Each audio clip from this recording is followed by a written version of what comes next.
გამარჯობა მეგობრებო. ეს არის ჩემი პირველი პოდკასტი.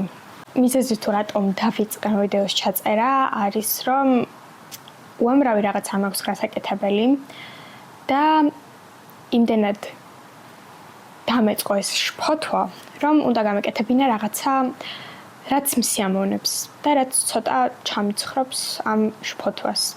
და ამაზე უკეთესი გამოსავალი ვერ მოვიფიქრე, იმიტომ რომ რამოდენიმე კვირა უკვე ვფიქრობ პოდკასტის დაწყებას. უბრალოდ დროის უქონლობის გამო გადავდე და ახლა ეს არის ჩემი პირველი ჩანაწერი. დღეს მინდოდა საუბარი იმაზე, თუ როგორ დავაბალანსოთ სამსახური, უნივერსიტეტი, პირადი ცხოვრება, ჯანმრთელობა და ეს ყველაფერი. უბრალოდ ჩემს გამოცდილებას გაგიზიარებთ. იმიტომ რომ რავი დედად არ მიყვარს ხოლმე რომ იციან ხოლმე ჭკუის დარიგება და ეს ასე უნდა გააკეთო და ის უნდა გააკეთო და თორე წარუმატებელი იქნები და ანუ მე უბრალოდ გაგიზიარებთ ჩემს გამოცდილებას და ჩემს ხრიკებს და იმ სისტემებს რომელიც ავაგე და თუ დაგეხმარებათ ძალიან მოხარული ვიქნები. ვინც არიცით დამთავრებული მაქვს თავისუფალი უნივერსიტეტი რომელიც არის ჩემი ცხოვრებისეული ტკივილი ანუ ყველაზე მეტად მაგით ვამაყობ რომ თავისუფალი უნივერსიტეტი მაქვს დამთავრებული. თუმცა ეს ყველაფერი მოხდა ბევრი დარდის, სტრესის, გათენებული ღამეების, ტირილის, ბევრი ტკბილეულის ჭამის ხარჯზე. თავისუფალ უნივერსიტეტში თავიდან რომ დავიწყე სწავლა, ძალიან მიუჩვეველი ვიყავი ესეთ გრაფიკს. იმისათვის რომ დავწყევდი მასალას, გამოცდები კარგად ჩამებარებინა, მიწევდა რომ ფაქტობრივად ღამეები მეთენებინა, წესიერად არ ვაკვირდებოდი რას ვჭამდი, ძილი ძალიან ცუდ მდგომარეობაში მქონდა, ნაკლებად ვარჯიშობდი, საერთოდ აქტიური ცხოვრება არ მქონდა, ფიზიკურად აქტიური ცხოვრება და განსაკუთრებით კოვიდი რომ დაიწყო, მაშინ ფაქტობრივად დეპრესიის ნიშნები მქონდა. ალბათ ფსიქოლოგს რომ გავესინჯა, ალბათ დიაგნოზს დამისვამ და დეპრესიის. იმიტომ რომ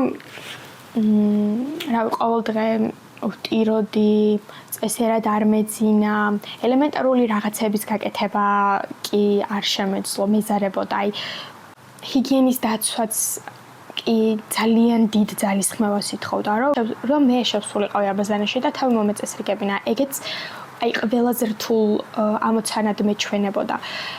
იმდენად ცუდად ვიყავი მენტალურად. და ამის გამო მომიწია რომ აკადემიური წელი ამიღო და წავედი ერასმუსის პროგრამით მოხალისედ პოლონეთში.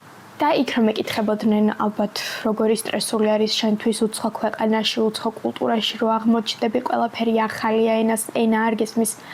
მეთქი თქვენ წარმოდგენა არ გაქვთ 2 თვის წინ რა მდგომარეობაში ვიყავი. ანუ მე ვარ ძალიან ბედნიერი მოცემულ მომენტში. ხო და შემდეგ მეორე კურსის, ანუ ამ აკადემიური წლის მერე გავაგრძელე ისევ სწავლა, დავასრულე და მეოთხე კურსზე პარალელურად მუშაობაც დავიწყე და ანუ ძალიან რთული იყო. ანუ სამსახურს როდესაც იწყებ, რაღაც პასუხისმგებლობებს იღებ და როდესაც ამხელა პასუხისმგებლობა გააქვს სხვა ადამიანების მიმართ და ამ საქმებლის მიმართ, ამიტომ გიწევს რომ შენს პირად რაღაცებზე უარი თქვა. სწავლის ხარჯზე მოხდა ეს ყველაფერი, რომ ისე კარგად ვეღარ ვსწავლობდი, ისეთ კარგ ქულებს ვეღარ ვიღებდი, როგორც მაშინ, როდესაც არ ვმუშაობდი პარალელურად. დღეს კიდევ უფრო მეტი პასუხისმგებლობა მაქვს. ეხლა დავიწყე ილია უნიშის სწავლა მაგისტრატურაზე, ვსწავლობ პოლიტიკასა და საერთაშორისო ურთიერთობებს. პარალელურად ვმუშაობ და გარდა ამისა ცალკე გავდივარ პრემიერ პროს კურსს, იმიტომ რომ რეალურად ეგ არის ჩემი საქმე, რომ ვიდეოები გავაკეთო, მაგაში მიხდიან ხელფასს. და მინდოდა რომ უკეთესად მესწავლა ეს ყველაფერი. და კიდევ ერთ პროექტში ვარ ჩართული. შესაბამისად საკმაოდ დატვირთული გრაფიკი მაქვს. და რა ვიყოს საკუთარ თავს უკვე აღარ ვიცი.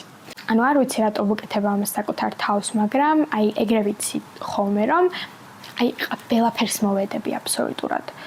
და მგონია რომ ეგ კარგი არის და ყველაფერს მოვასწრებ რა პრობლემა არის. და ასეთ რეჟიმში ყოფნა 1 წელი შემიძლია. წლის ბოლოს უკვე განადგურებული ვარ ოფიციალურად და მე მიწევს რომ ერთი სრული წელი დავკარგო იმაში რომ ძალები აღვიდგინო და ცხოვრების ხალისი დამიბრუნდეს. აი მე მგონია რომ განვითარება არ მოდის წამების, წვალების, ტირილის გარეშე. ანუ თუ ძალიან ვეწამე იმ წელს, ანუ კარგი ვქენი, კარგად მოვიქეცი. და ეგ ძალიან ცუდი არის, მე მგონია. მაგრამ რატომღაც მაინც ვაკეთებ დღემდე. ძალიან რთულია ზოგადად ამდენი რაღაცა, როდესაც გაქვს გასაკეთებელი, როგორ გადაანაწილო დრო, როგორ მოსწრო ყველაფერი, ისი მოსწრებაც გინდა. ის რომ რაღაცაზე უარის თქმა არ მოგიწიოს. თუმცა რაღაცებზე მაინც მიწევს უარის თქმა იმისათვის რომ წარმატებას მივაღწიო. ანუ ამ წლების განმავლობაში რაც ვისწავლე არის ის რომ შეუძლებელი არის რომ ცხოვრების ერთ ეტაპზე ყველაფერი იყო აბსოლუტურად. იმიტომ რომ ფიზიკურად არ გაქვს ამის დრო. ანუ რესურსი არ გაქვს ამისათვის. და უბრალოდ რაც უნდა გააკეთო არის პრიორიტეტების დაყენება. ყველაზე მეტად ეგ მეხმარება განსაზღვრო თუ როგორ დავგეგმო დღე, რა გავაკეთო პირველი და რას მივაქციო უფრო დიდი ყურადღება. ჩემი პრიორიტეტი არის პირველ რიგში ჩემი ჯანმრთელობა, მეორე სამსახური და მესამე უნივერსიტეტი. და შესაბამისად ერთი მეორეს როდესაც უშლის, უბრალოდ საკუთარ თავთან მაქვს გასაუბრება, რა არის ყველაზე მნიშვნელოვანი ახლა. და მაგის მიხედვით მოქმედებ, ხშირად მეკითხებიან ხოლმე მეგობრები, როგორ ვასწრებს სწავლის პარალელურად ვარჯიშს. სინამდვილეში ვერ ვასწრებ, უბრალოდ ჩემი პრიორიტეტი, ნომერ პირველი პრიორიტეტი არის გამხდარი ჯანმრთელობა და ეს საკუთარ თავზე ძალიან რთულად გამოვცადე. იმიტომ რომ როდესაც ჯანმრთელობას არ ვუთმობდი საკმარის დროს, დღევანდელ დღესთან შედარებით 10 კილოთი უფრო მძიმე ვიყავი და ვიყავი იმ პერიოდში ძალიან უბედური. და მივხვდი რომ ძალიან მნიშვნელოვანი არის რომ ჯანმრთელობა პრიორიტეტად დააყენო და არ აქვს მნიშვნელობა შემდეგ დღეს ან იმ დღეს გამოცდა მაქვს თუ არა, დედლაინი მაქვს თუ არა, უბრალოდ ვდგები და მივდივარ სავარჯიშოდ და არ ვაძლევ საკუთარ თავს მოდუნების უფლებას და ვარჯიშის გაცდენის უფლებას. ნუ არის შემთხვევები, როდესაც თქვათ იმ დღეს ვერ წავედი და მეორე დღეს გადავდე ვარჯიში, მაგრამ მეორე დღეს თუ გადავდე, მაშინ აუცილებლად მივდივარ იმ დღეს. როდესაც ადამიანი ამბობ რომ დრო არ მაქვს, სინამდვილეში ეგ არასწორი ფორმულირებაა. სინამდვილეში ეგ არ არის შენი პრიორიტეტი. თუ შენი პრიორიტეტი არის, მაშინ აუცილებლად გამონახავ დროს. ჩემთვის პრიორიტეტი არის, რომ ჩემი ჯანმრთელობა იყოს ძალიან კარგ მდგომარეობაში, იმისათვის რომ შემდეგ უფრო მეტად პროდუქტიული ვიყო მეცადინეობაში მუშაობის დროს და ასე შემდეგ. შესაბამისად, რაც არ უნდა ხდებოდეს ჩემს ცხოვრებაში, მაინც ვცდილობ რომ არ გავაცდინო ვარჯიში. ჩემთვის პრიორიტეტი არ იყო და არც არის ეხა, რომ ვიყო საუკეთესო სტუდენტი და წითელ დიპლომზე დავამთავრო უნივერსიტეტი. უნივერსიტეტში იმიტომ ჩავაბარე, რომ იმის მაგერად რომ უბრალოდ ისე გასულიყო ეს 2 წელი, რომ დიდად არ განვითარებულიყავი და იგივე ცოდნა და იგივე განათლება მქონოდა, ამის მაგივრად გადავწყვიტე, რომ უნივერსიტეტში ჩამეპარებინა და ბარემ ეს 2 წელი ისე გავიტოტა, რომ რაღაც ცოდნა მაინც დამრჩებოდა. ჩემთვის მთავარი არის, რომ ვიარო ლექციებზე და ლექტორებისგან მოვისმინო საინტერესო რაღაცები, რაც აქამდე არ ვიცოდი, აქამდე არ დავფიქრებულ ვარ ამ საკითხებზე. სახლში წამოვიღო ის ცოდნა, რომელიც დამეხმარება შემდეგ უკეთესად გავიაზრო, თქვათ ის პოლიტიკური ვითარება, პოლიტიკური მდგომარეობა. და უკეთესად დავინახო ის პროცესები, რაც მიმდინარეობს ქვეყანაში და საერთაშორისო არენაზე, ხო? შესაბამისად, უბრალოდ აღარ ვნერვიულობ იმაზე, რომ დავალება იდეალურად ვერ შევასრულე და ცუდი ქულა მივიღე რაიმე ესეში ან გამოცდა ვერ დავწერე კარგად. ანუ გაცილებით უფრო მარტივად აღვიქვამ ყველაფერს. დღევანდელი გადმოსახედიდან ახლა რომ ვუყურებ 5 წლის წინანდელ ანა მარიას, პირველ კურსელ ანა მარიას, რომელიც, რა ვიცი, ანუ იმდენად დასტრესილი იყო გამოცდების გამო, თუ ქვიზი ქონდა რაღაცა ისა, ძალიან განიცდიდა. და დღეს მიღერს, კი ხანდახან ეს ფოტოები ამიტანს ხოლმე და მგონია რომ ყველაფერი თავზე მეყრება, მაგრამ ნაკლებად სტრესულად აღვიქვამ უკვე ამ ყველაფერს. თან ყველაზე საინტერესო ცით რა არის? ამ ყველაფერში ხო არ მონეტარული ღირებულება რამეს აქვს? ერთადერთი რაც იქონიებს გავლენას ჩემი შემოსავლის ზრდაზე არის მხოლოდ ერთი პატარა კურსი, რომელიც ერთ თვიანი არის და ერთ თვეში დამთავრდება. მაგისტრატურის დიპლომის ასაღებად რომ ვსწავლობ. ეგ რეალურად ჩემთვის არის.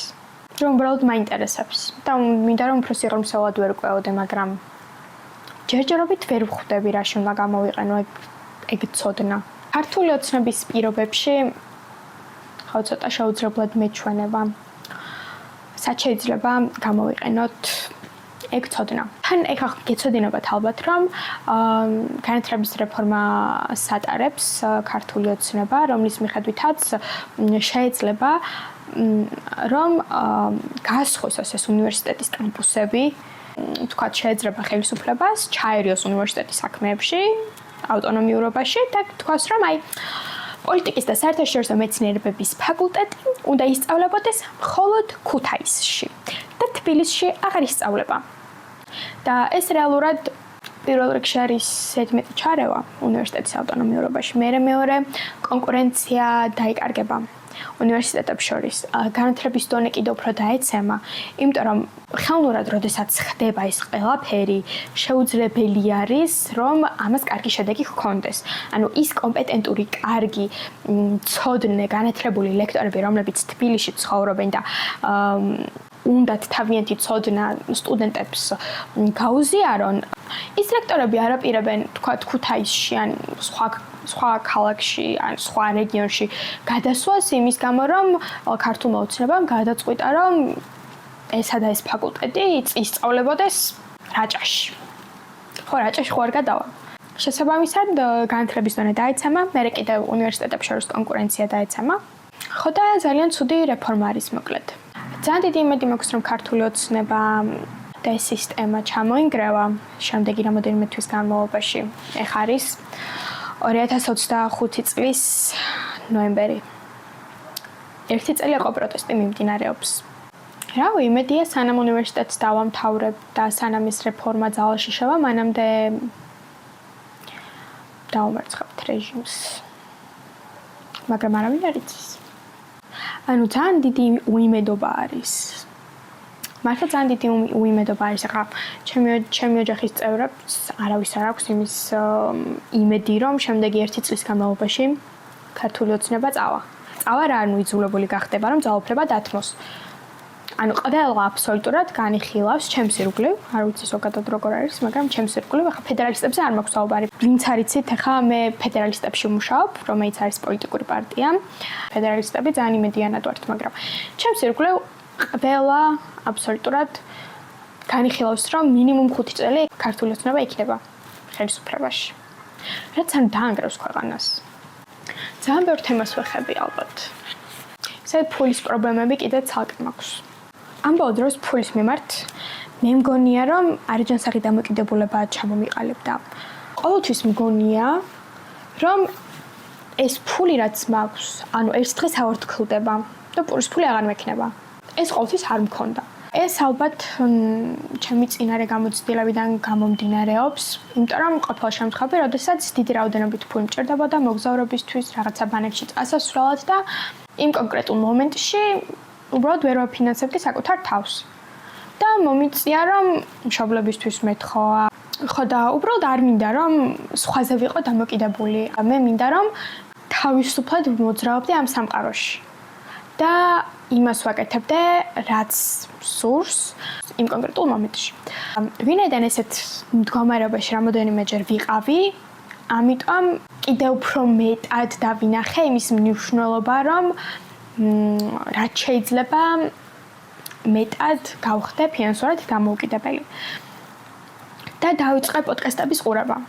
ანუ იმდენ პოდკასტისთვის მოსმენელი ფულთან და ფინანსების მენეჯმენტთან დაკავშირებით, რომ უბრალოდ ვერ ჩამოგითვლით. მე კიდევ კურსები გავიარე. სხვა შორის ტრეიდერთა ჰაბში გავიარე კრიპტოზე კურსი და